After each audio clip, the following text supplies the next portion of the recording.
प्रधानमंत्री श्री नरेंद्र मोदी ने आज नई दिल्ली के विज्ञान भवन में नवकार महामंत्र दिवस का उद्घाटन करते हुए इस कार्यक्रम में सहभागिता की। इस अवसर पर उपस्थित गणमान्यों को संबोधित करते हुए प्रधानमंत्री ने नवकार मंत्र के गहन आध्यात्मिक अनुभव साझा करते हुए मन में शांति और स्थिरता लाने की इसकी क्षमता पर चर्चा की।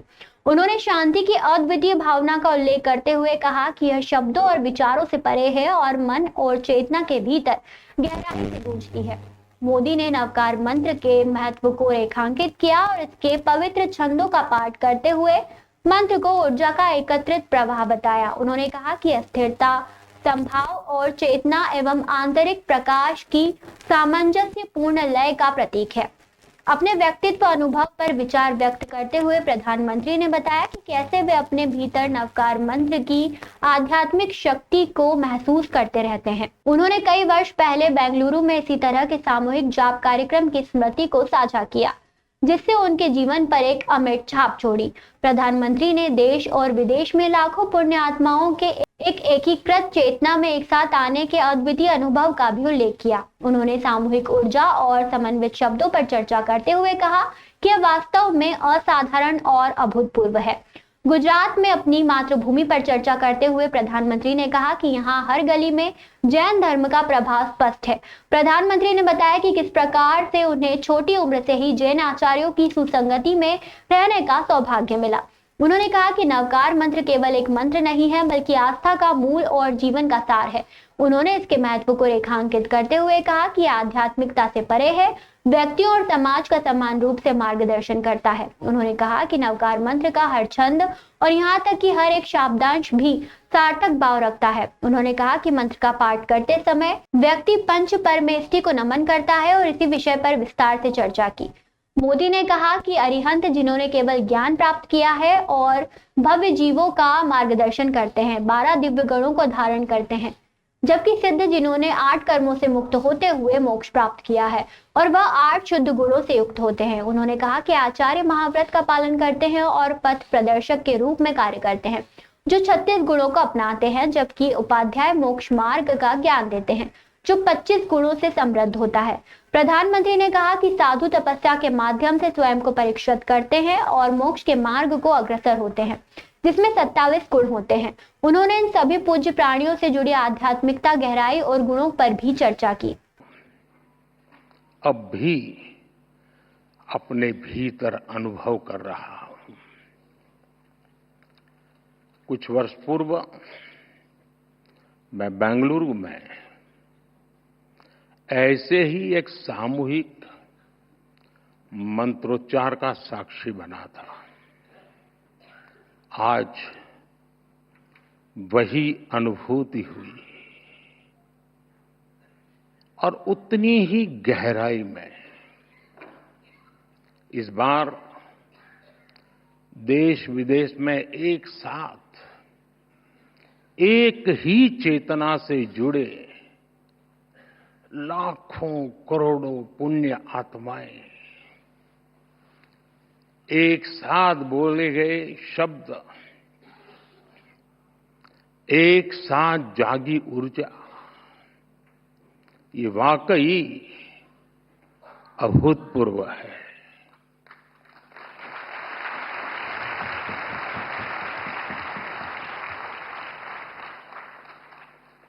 श्रावक श्राविकाएं, भाइयों बहनों, इस शरीर का जन्म गुजरात में हुआ, जहां हर गली में जैन धर्म का प्रभाव दिखता है।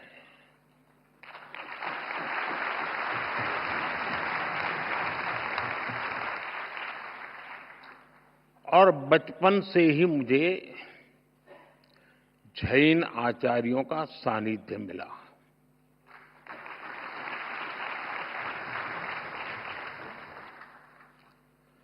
साथियों, नवकार महामंत्र सिर्फ मंत्र नहीं है, ये हमारी आस्था का केंद्र है।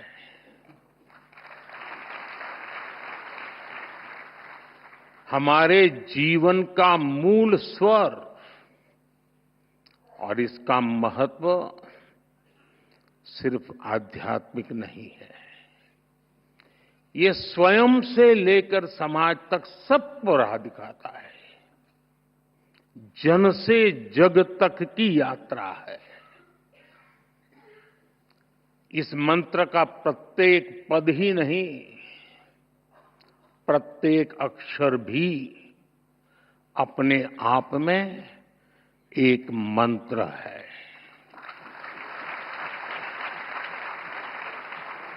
जब हम नवकार महामंत्र बोलते हैं, हम नमन करते हैं पंच परमेष्ठी को। कौन है पंच परमेष्ठी? अरिहंत, जिन्होंने केवल ज्ञान प्राप्त किया, जो भव्य जीवों को बोध कराते हैं, जिनके 12 दिव्य गुण है, सिद्ध, जिन्होंने 8 कर्मों का क्षय किया, मोक्ष को प्राप्त किया, 8 शुद्ध गुण जिनके पास है, आचार्य, जो महाव्रत का पालन करते हैं, जो पथ प्रदर्शक हैं, 36 गुणों से युक्त उनका व्यक्तित्व है, उपाध्याय, जो मोक्ष मार्ग के ज्ञान को शिक्षा में ढालते हैं, जो 25 गुणों से भरे हुए हैं, साधु, जो तप की अग्नि में खुद को कसते हैं, जो मोक्ष की प्राप्ति को उस दिशा में बढ़ रहे हैं। इनमें भी हैं 27 महान गुण। साथियों, जब हम नवकार महामंत्र बोलते हैं, हम नमन करते हैं 108 दिव्य गुणों का। हम स्मरण करते हैं मानवता का हित। यह मंत्र हमें याद दिलाता है ज्ञान और कर्म ही जीवन की दिशा है,